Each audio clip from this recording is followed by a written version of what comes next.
Ladies and gentlemen, brothers and sisters, this is TV Courtroom with yours truly, attorney Michael Cord, aka Michael X, aka the angriest black man in America. And I want to start off the show by going to a social media post that I placed earlier today. And I want to read it before I begin the show. It goes like this. And by the way, 90% of my social media posts, whether it's on Instagram or Facebook or X or anything else, usually I have the soundtrack for Public Enemy's Fight the Power. One, because I love the group's name, Public Enemy, and two, because that song, Fight the Power, should be the national anthem for every black revolutionary, including yours truly. So the social media post today that's on Instagram and that's on Facebook, and it might even be on X, I'm not sure. It reads as follows: everything you need to know about avenging the Ancestors Coalition attack from the time it was founded 24 years ago. That's nearly a quarter century. 24 years ago in 2002, up to the 2026 lawsuits and the upcoming 250th anniversary of America's July 4th birth in 1776 will be discussed today on Friday, June 5, 2026 episode of TV Courtroom, here now at 3:30. So that's what the show is going to be about. We will take a slight break at about 3:55 to talk about an unrelated, albeit important matter dealing with criminal defense, dealing with the right that people have not to be oppressed by a racist, classist government. Having said that, let me say this. In June, and by the way, those of you, and this is not hyperbole, those of you who really want to know about the history of this movement, because it's not a moment, it's literally a movement to save Black history. And it's not just Black history, but to tell the truth, the whole truth, and nothing but the truth about American history. It goes like this. And folks, make sure you write this stuff down because there'll be a test at the end. In June of 2002, 24 years ago, nearly a quarter century ago, there was a news report indicating that the Liberty Bell Center, which then was at Fifth and Market, was going to move one block west to Sixth and Market. At the time, I was working at the Charles W. Bowser Law Office, and Charles Bowser, the great Charles Bowser, was a close friend of the great, and I do mean the great, Mary Mason, the top Black radio show host in the country. And obviously, every now and then, Mary Mason had to take vacations. So, because of my connection to Charles Bowser and his connection to Mary Mason, when Mary Mason took vacations, they'd call me in as the guest host. So, I was sitting in the big chair for Mary Mason. So, I'll never forget, sometime early in June of 2002, I announced to the African American listening audience of that radio station where Mary Mason was, I announced that, hey, did you all know that the Liberty Bell Center was going to move one block west from Fifth and Market to Sixth and Market? And when I announced it to the Black radio audience, they said pretty much interesting, but no big deal, not really relevant to us. That's the first thing. The second thing, I then explained that the new site of the Liberty Bell Center, and by the way, I need to be clear, the reason why the Liberty Bell Center had to move is because it was too cramped, too crowded, too congested. They were getting so many tourists, they needed bigger space. They decided to move one block west. So that's the first thing, to move from Fifth and Market to Sixth and Market. The second thing is that that new site, Sixth and Market, historians discovered, is where America's first White House stood. This is back in 1790. You might say America's first White House, wasn't that in D.C.? Well, here's the thing. There's something called the Federal Residence Act of 1790, an act by Congress. And what that act, what that law basically said was this: hey, we're about to create this new country, this new government, and we need a nation's capital. We decided upon Washington, D.C. However, in 1790, Washington, D.C. was pretty much swampland. So they had to build it up to make it a metropolitan area. So they decided that while they were building it up to make it a legitimate metropolitan area, they designated Philadelphia as the temporary capital. So when they decided to house George Washington in Philadelphia at a place that they officially called the President's House, also known as the Executive Mansion, also known as the Robert Morris Mansion, that served as America's first White House. So I announced that second point to the Black radio audience here in Philadelphia. Hey, did you know that America's first White House was right here in Philadelphia? And they said, nah, we really didn't know, but, and that's interesting, but it's really not relevant to us. No big deal. That was the second thing. But then the third thing, remember, first thing, Liberty Bell Center moves. Second thing, it moves to the location of America's first White House. And third thing, and by the way, before I get to the third thing, I told you that one of the names of the house is the Robert Morris Mansion. You might say, okay, I get the president's house, I get the executive mansion, but why would they have called it the Robert Morris Mansion? Well, when Congress was looking for a place in Philadelphia for George Washington to stay beginning in 1790, they came to Philly and looked around. And at 6th and High Street, back then it wasn't called Market Street, it was called High Street, they found this majestic building, this basically mansion at the corner of 6th and High Street. And they said, this is the place we want to house George Washington. They found out who the owner was. They worked out an agreement and they rented slash leased that property from Robert Morris to house George Washington. Why is that important? It's important because Robert Morris was extremely wealthy. Why is that important? You guessed it. He got much of his wealth from being one of the leading slave traders in America during that time. So he had this majestic building, he had all this money, and he came from the blood, sweat, and tears of my ancestors being bought and sold. That's why one of the names is the Robert Morris Mansion. Remember, that's the second thing. First thing, move from 5th and Market to 6th and Market, Liberty Bell. Second thing, Liberty Bell Center at 6th and Market, where America's first White House stood. But the third thing that I reported to the African American radio audience is that George Washington enslaved black men, black women, and black children in Philadelphia at America's first White House. I was enraged. I was outraged. I was uncontrollably angry. And the reason is because I felt betrayed. I was born and raised in Philly. Never heard about America's first White House in Philly and slavery at America's first White House under George Washington. And I felt that I was betrayed because I was well educated. I went to Masterman, one of the greatest schools in America. Never heard about it. I went to Cheney University, the oldest, by the way, there's the pin for Cheney. I went to Cheney University, the oldest HBCU in the country. Never heard about it. I then went on to Ohio State University School of Law. Never heard about it. And as I said before, I was born and raised in Philly. Like, why in going to these great institutions, I never heard about it? The reason is all this information was not just buried, it was maliciously hidden so that we wouldn't know about it. But damn it, in June of 2002, we found out about it. So I reached out to several leading Black activists in Philly, and we gathered for our first meeting in mid-June. And we met in these really nice conference room, had chandeliers and everything else at the Charles Bowser Law Center. And we decided that we were going to do something so that people would know about slavery in Philadelphia at America's first White House. So as we were sitting around the table, somebody said, hey, we need a name. Why don't we call ourselves Attack? And I'm thinking, Attack, ATTACK.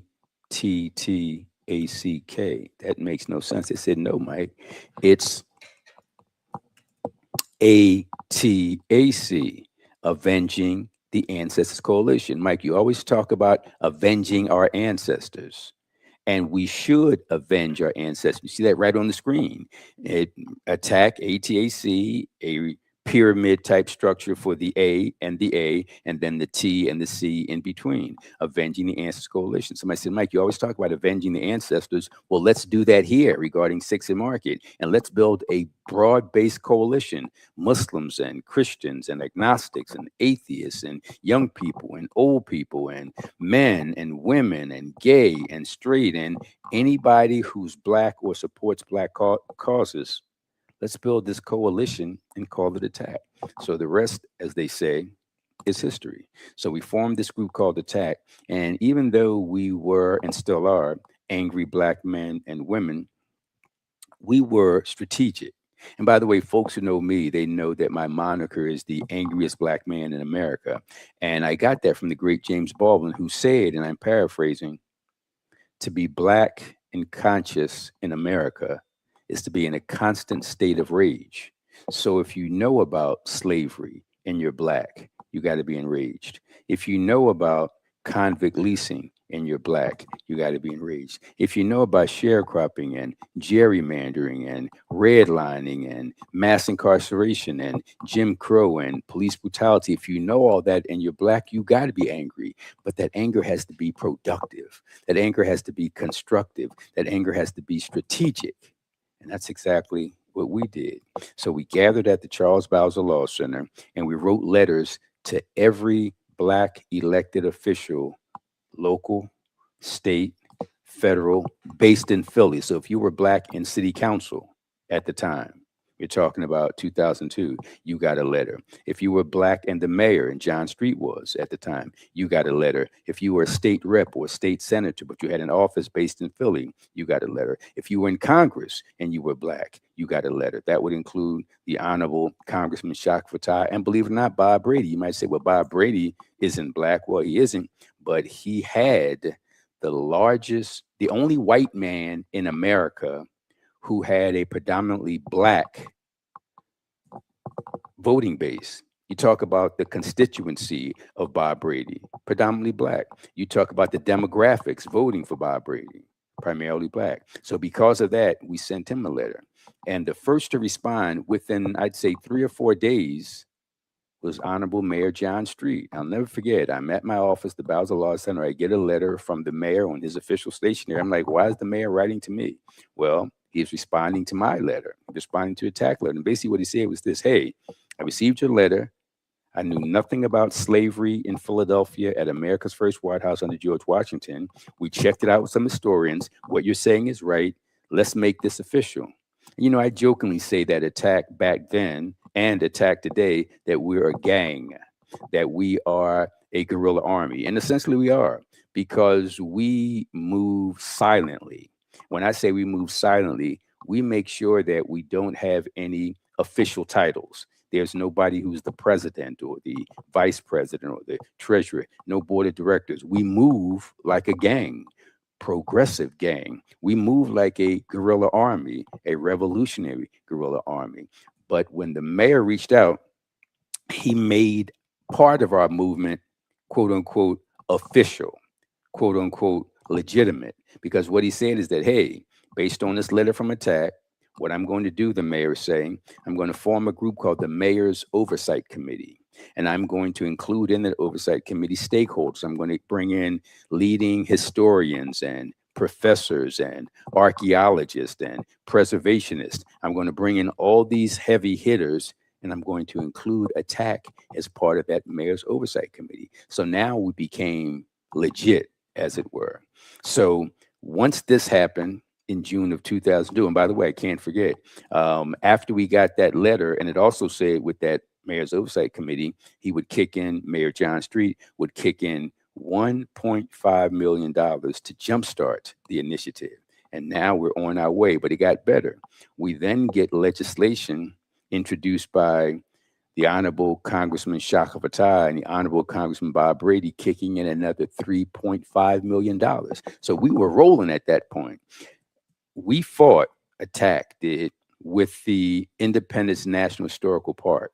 We fought with the National Park Service. We fought with the Interior Department. Just so you know, the Interior Department is the federal agency that oversees all of that. Underneath the Interior Department is the National Park Service, basically a regional entity. And at the local Philadelphia level, there's Independence National Historical Park. Well, attack was rumbling with all of them because, and I got to hesitantly give credit to President Bush. It was actually Republican president at the time. And even though he wasn't an ally, even though he wasn't one of our comrades, at least he didn't get in the way He pretty much took a hands-off approach and let us do our thing, unlike the current president who's trying to destroy us. But more about that later. So we're rumbling with the federal government through the Interior Department, through the National Park Service, through Independence National Historical Park, because even though they conceded early on that the story of slavery should be told at that site, so they never said no about slavery. But what they did say is that it's a matter of degree.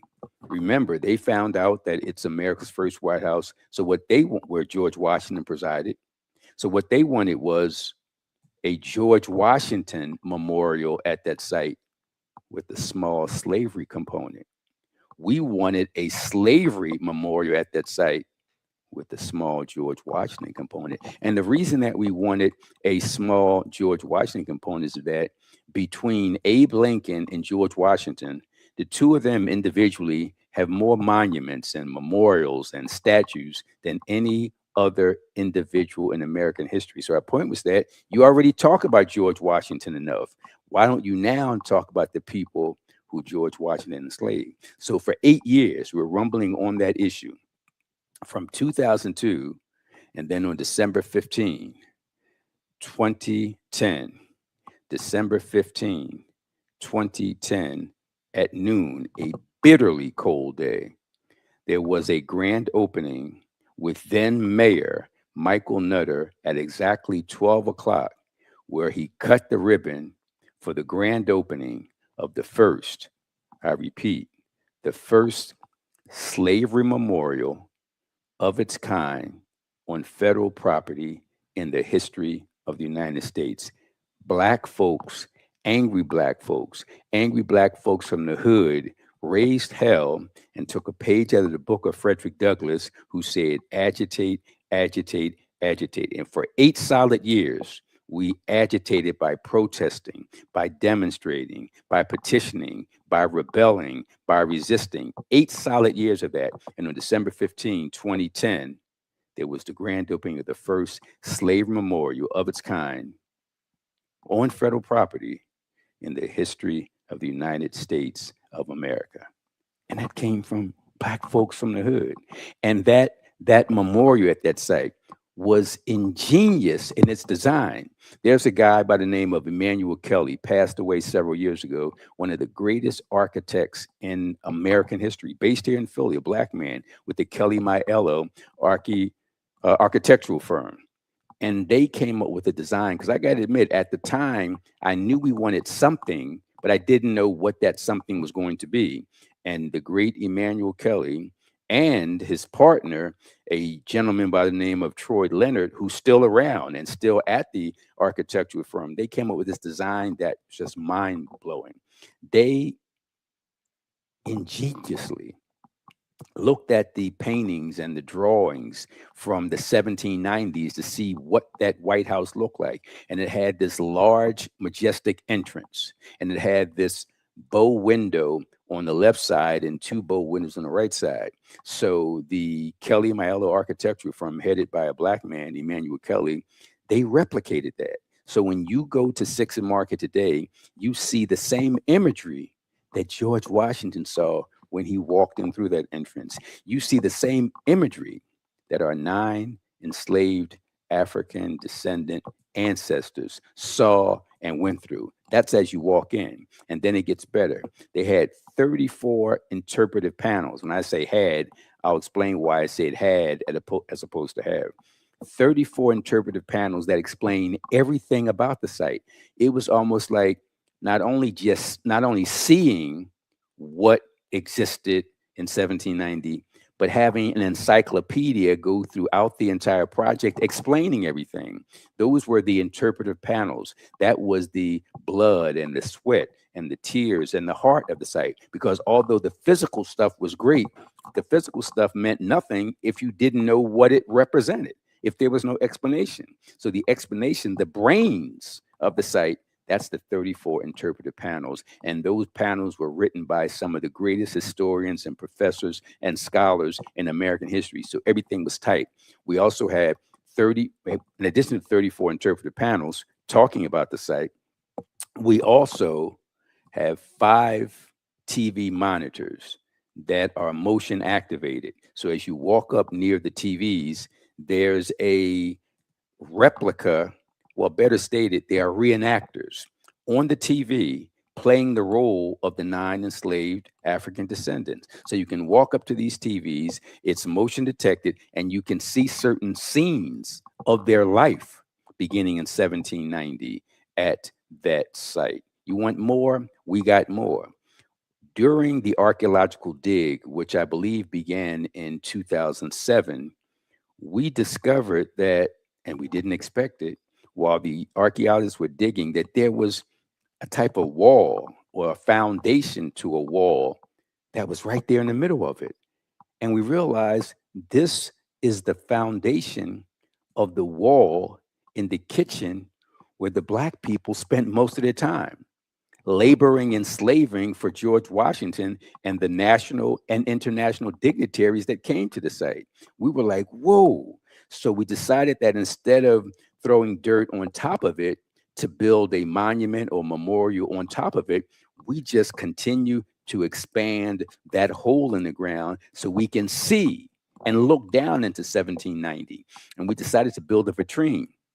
A vitrine is a large glass enclosure, probably, I don't know, 10 times the size of this room. And in that large glass enclosure, you can look down into 1790. That's at the center of the president's house. You want more? Behind that, well, I should say before I get to the one at the end, to the left of that, if you're facing it, there's this large granite slash marble wall. And engraved in that wall, as you see right there, we have a great producer and engineer in Roland. Those names are etched in stone, etched in granite, etched in marble forever.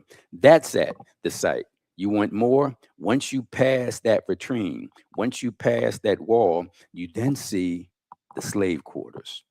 The slave quarters were called that because at least three, maybe more, but at least three of those 9 were housed in the slave quarters. And the best way to describe the slave quarters is it was pretty much a large doghouse contraption.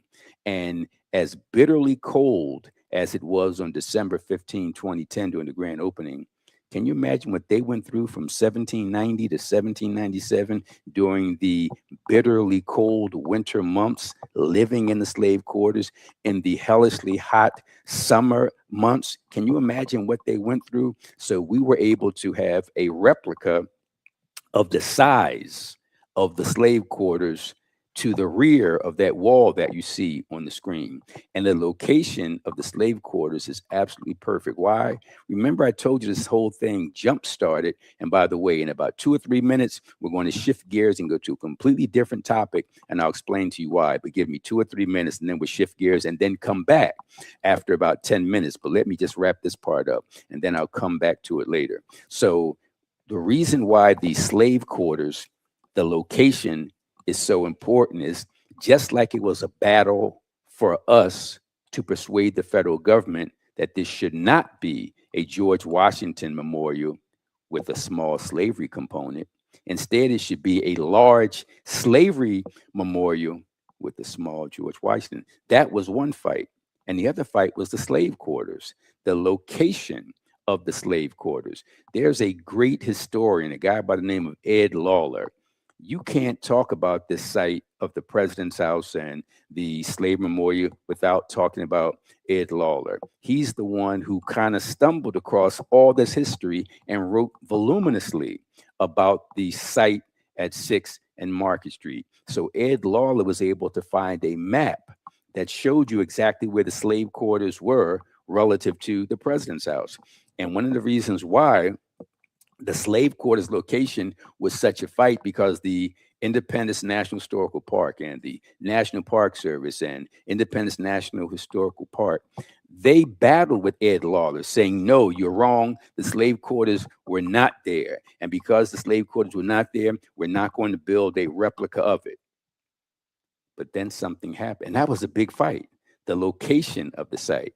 And what I'm going to do at this point to hold your interest, I will come back to that and explain to you why it was such a big fight and a big battle to include the slave quarters at the particular location where it is today in 2026. What was that battle all about? And how is that relevant to the Liberty Bell Center? When we come back in 10 minutes, I'm going to talk about that. But right now, I want to shift gears. Many of you know about my guest, Keisha Hudson, the chief defender here in Philadelphia. And when you talk about the issue of so called criminal justice, and people call it the criminal justice system, it's not really a criminal justice system, it's a criminal punishment system because there's very little justice in it. I always tell people that as a lawyer for the past 30 years or more, I don't go to court to get justice because there's very little there. I go to court to expose the injustice because there's a lot of injustice. And when you talk about battling injustice in the court systems, not just nationwide, not just statewide, but certainly here in Philadelphia, you're talking about the Defender Association of Philadelphia that represents the vast majority of people on minor charges, let's say shoplifting, and major charges, capital punishment. If there is a vanguard that stands in the breach to protect us all from a racist and classist and oppressive government, it's the Defender Association here in Philadelphia, headed by one of the best attorneys I've ever had the pleasure of meeting, Keisha Hudson. And let me just explain something before you hear from Keisha. And I'm going to ask her to spend about 30 seconds or so talking about her impressive background. But let me just say this. People look at the kind of folks that Keisha and the defenders represent, look at the kind of folks that I represent, and they say, these are bad guys, these are thugs, these are monsters, and we need to treat them accordingly. And here's what I say. The greatest threat to a civilized society is not one bad guy. The greatest threat to a civilized society is an unchecked police department, an unchecked DA's office. Because think about this, the DA's office, the prosecutor, and that includes the police, they can do stuff that even the mayor can't do, the governor can't do, and even the president can't do. When you talk about the so-called criminal justice system and the power of the DA and the police, check this out. They can take away your property by imposing fines. They can take away your liberty by throwing you in jail.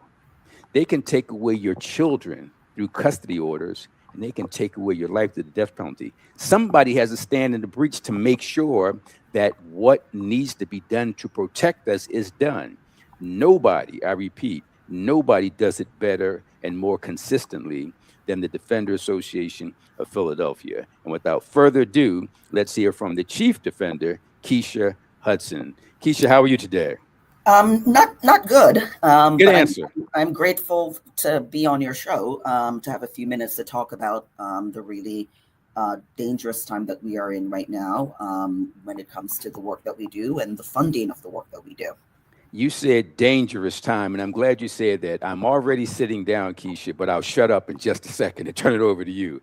Before you talk about this dangerous time and talk about what's the big deal about funding, don't you get money from the city? So what are you complaining about? I want you to break that down. But before you do that, Keisha, I want people to know who you are. In other words, you're not just giving your opinion based on some stuff you Googled last night. This is your life's work. So spend about 30 seconds telling us a little bit about your background that gets you to the position of chief defender.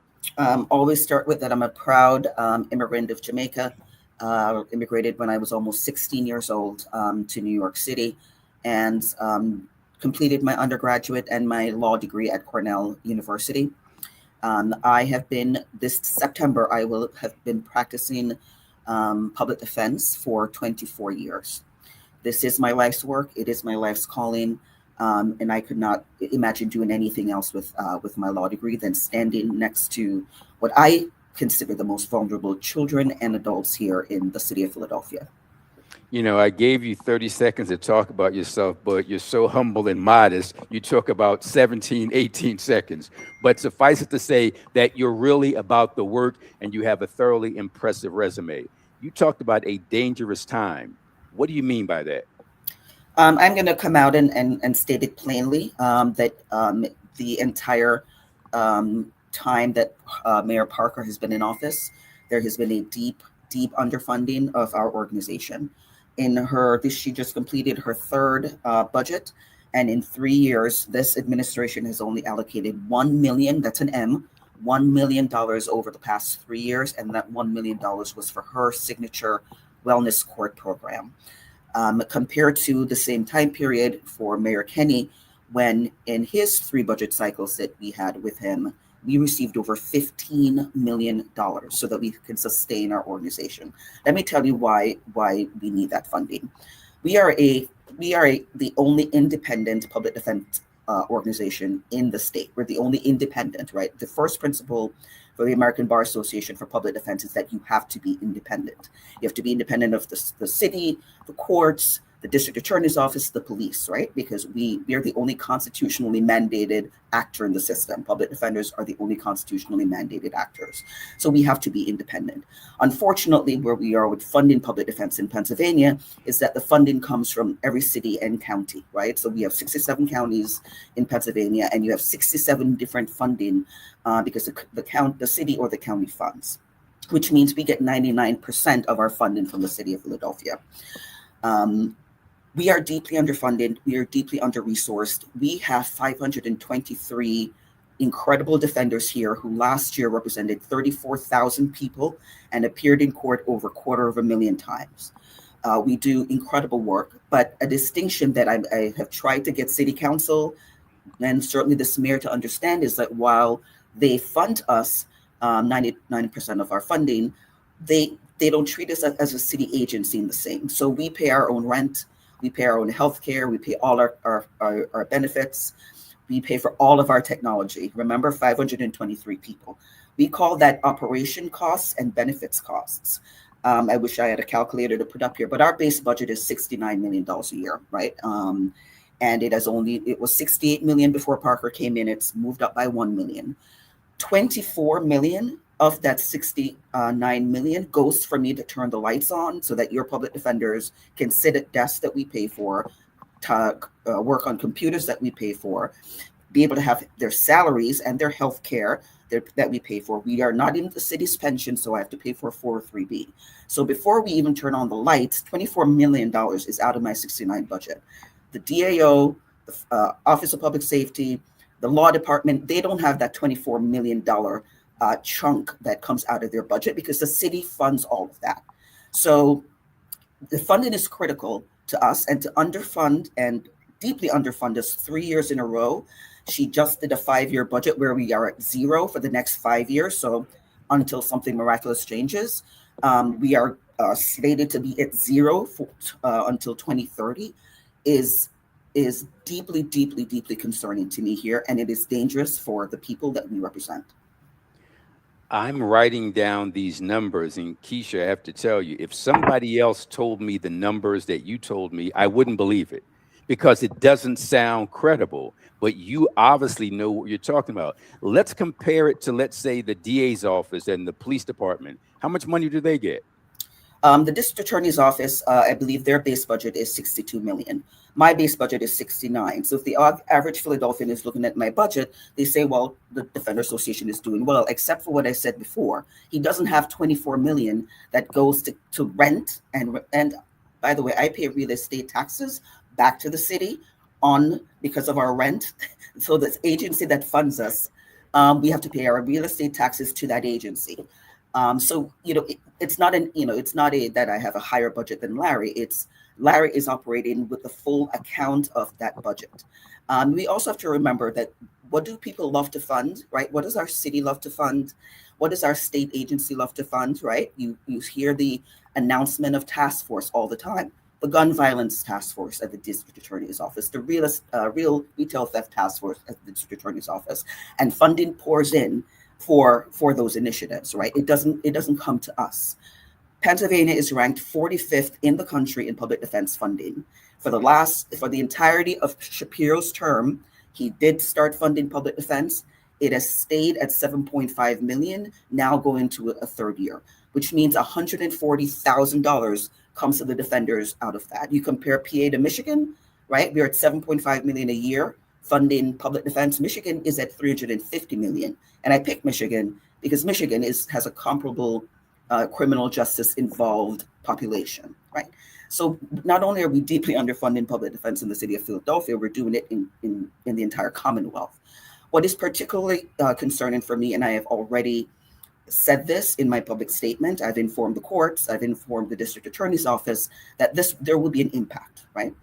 We don't have to, we are constitutionally mandated to represent you if you're charged with a criminal offense. But here's something that, here are all the spaces we occupy where we are not constitutionally mandated, right? So we don't have to be there. We have just done the work, and we've taken on more work, and we're asked to do more every year and to participate in these programs every year without a single penny in funding. We do not have to do preliminary arraignments. We staff preliminary arraignments 24 hours a day, 7 days a week. We are not constitutionally mandated to be there. We don't have to be there. We currently represent everybody who comes back on a probation violation, regardless of if you had us to trial. We don't have to do that. Last year, that was 12,000 people. We do not have to be in that space. We do not have to be in the appellate space, right? So we have an appeals department, which is brilliant and has changed the law for so many hundreds of thousands, millions of people in Pennsylvania. Brilliant appeals. We don't have to do appeals. We also don't have to do diversion programs. So the Mayor's Wellness Initiative, for example, mental health court, drug treatment court, veterans court. We don't have to be there. So we're in all of these spaces, and we're asked to do more and more and more. And for the mayor of the second poorest city with failing schools and a real school to prison pipeline issue to give our agency 1 million over 3 years is pathetic. It's pathetic and it's dangerous. Wow. Let me play the devil's advocate. And folks who tuned in, we're speaking with Keisha Hudson, the chief defender here in the city and county of Philadelphia. Let me play the devil's advocate.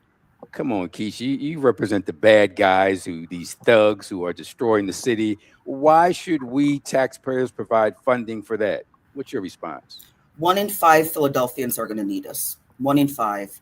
And, you know, it's interesting that you're talking about the slave panels, because I will always boldly say that the criminal legal system is slavery by another name, and it was designed to function the way it's designed. So you may think my clients are, you know, the terrible people and the worst of the worst. My clients are poor. They are multi-generational poverty, right? We're the second poorest city in the country, right? So multi-generational poverty that repeats itself. So they're born in impoverished households. They are exposed to trauma, whether that's the trauma of violence. Philadelphia is the #1 city in the country that removes Black and brown children from their families and places them in foster care. We are #1, right? So I have 1,400 clients last year who we represent in the dependency system. But think of the trauma, which is why I call it a womb to prison pipeline. That is very real here, because 1 in 4 of those dependent children go into the juvenile justice system, and 1 in 5 of those adults that start in the dependency go into the adult system. So we call it a womb to prison pipeline. We see what is happening in our Philadelphia schools. It is horrific, right?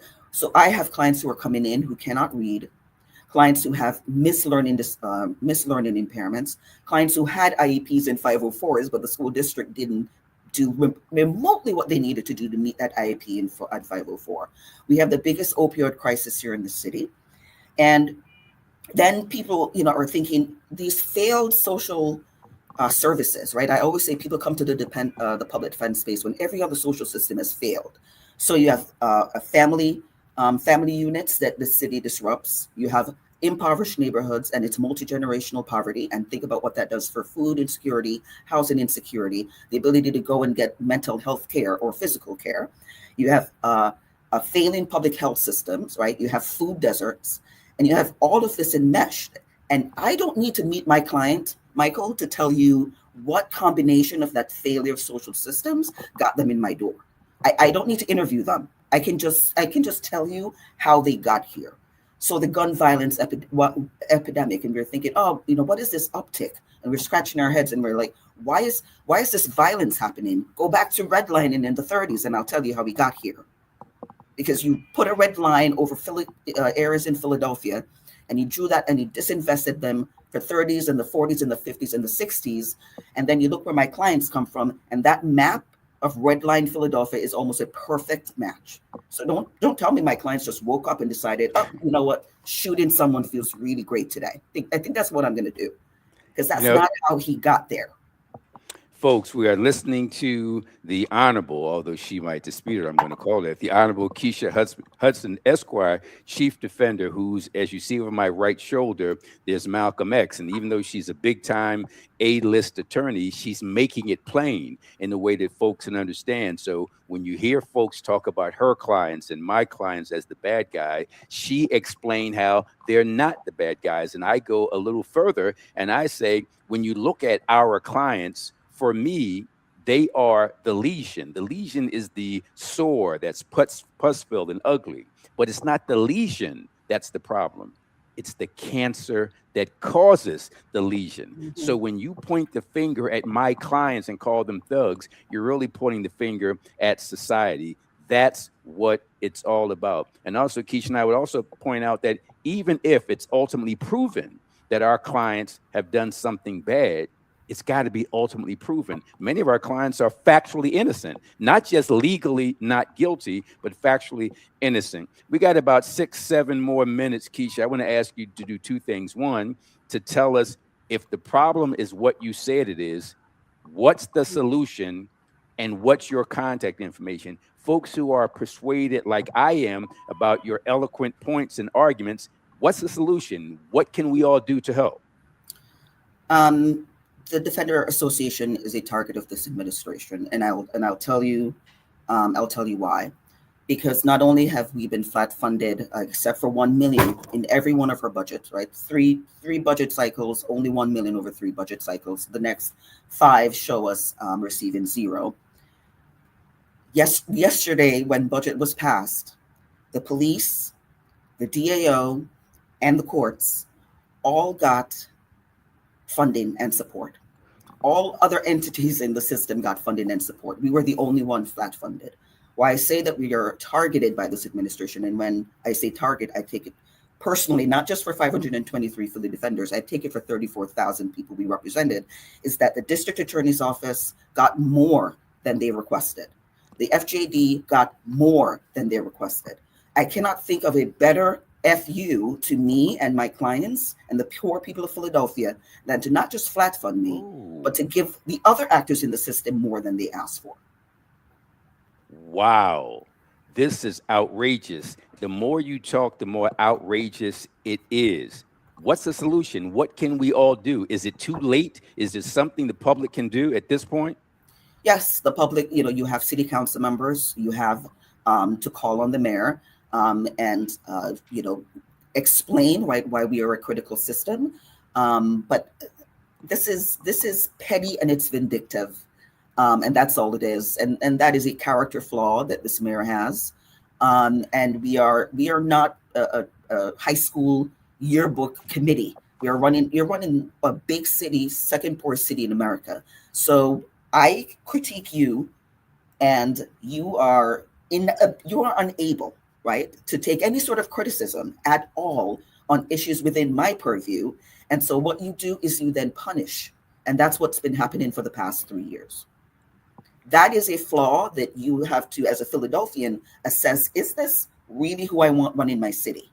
This is vindictiveness and someone who is thin-skinned and petty and makes important decisions that affect my life. Is this who I want running my city? I don't see the Defender Association being a priority of this mayor. Yesterday proved that for me for the final time. So we are going to have an uphill battle to ensure that we get the funding that we need from the city, from the state, asking foundations to fund us.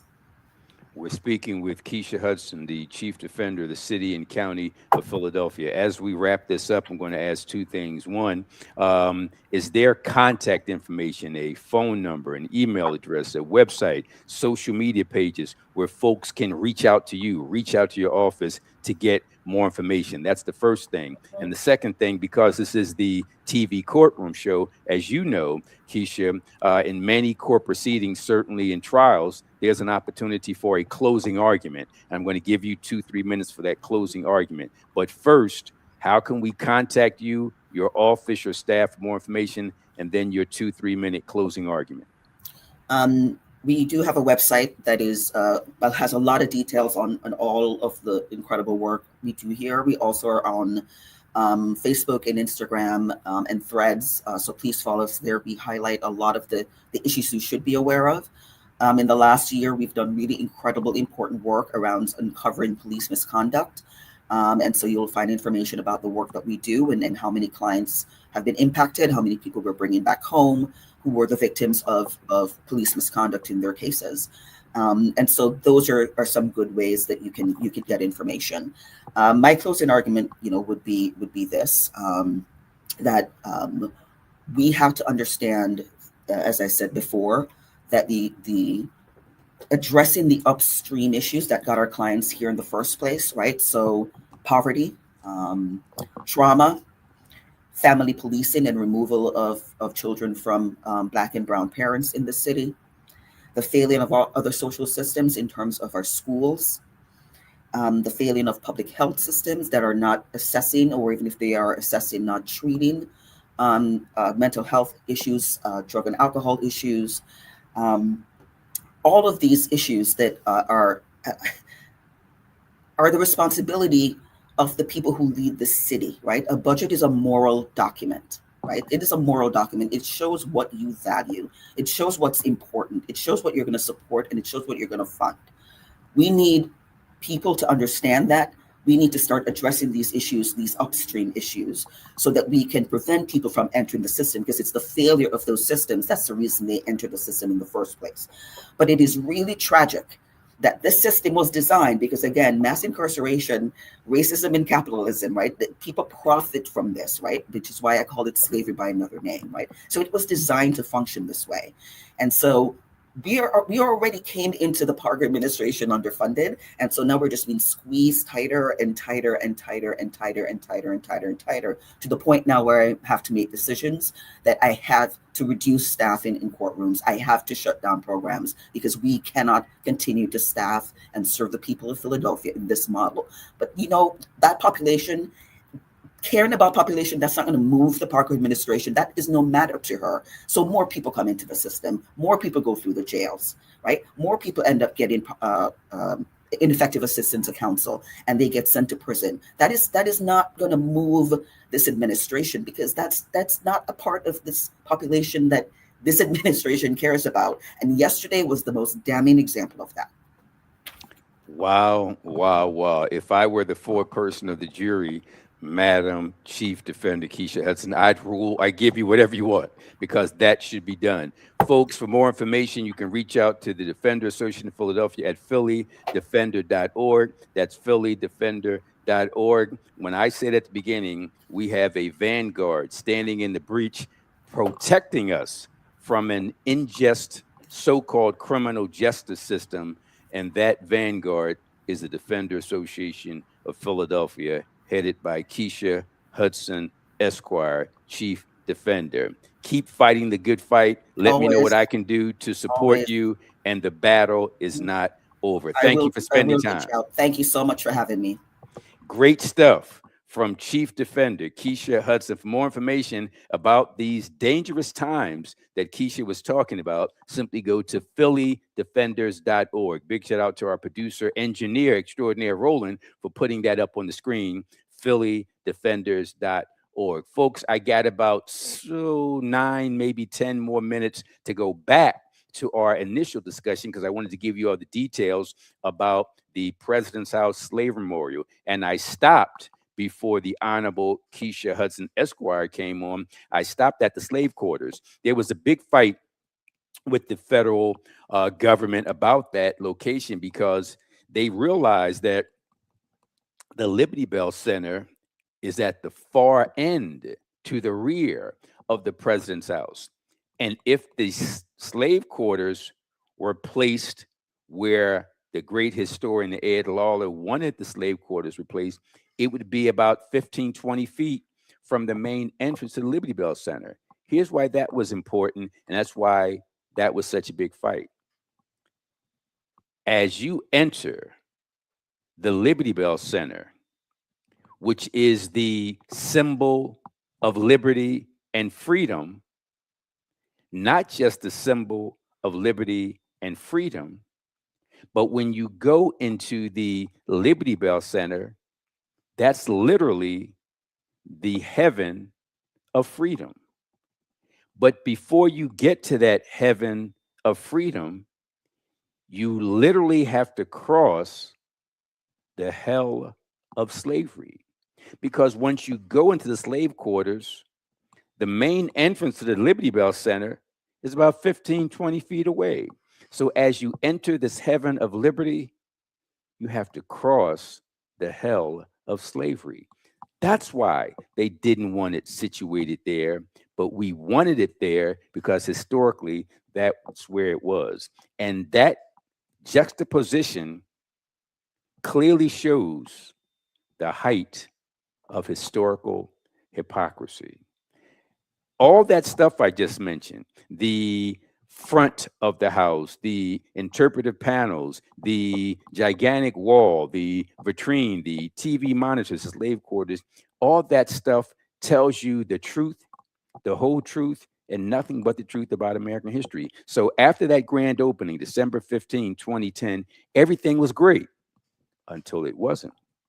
And it wasn't in January 2025 when the guy in the White House issued dozens and dozens of executive orders. And every single one of those executive orders that pertained to Black people was anti Black. It was anti DEI, anti critical race theory, anti affirmative action, anti civil rights. So we knew it was coming. Fast forward from January 2025 to March of 2025, when he created and issued this executive order. And it's really interesting because this executive order that he announced in March 2025 is called Restoring Truth and Sanity to American History. Let me repeat that. Restoring Truth and Sanity to American History. That's in March of 2025. And basically what that executive order said was this: hey, I'm the president and I'm looking around the country and I'm seeing all these federal historical sites. And I don't like them as president because basically I'm a white supremacist. And these historical sites are telling too much about slavery, telling too much about women, telling too much about our red brothers and sisters, telling too much about gay, lesbian, transgender. These historical sites are doing too much of that. I don't like it. So I'm going to take some action. That's March of 2025.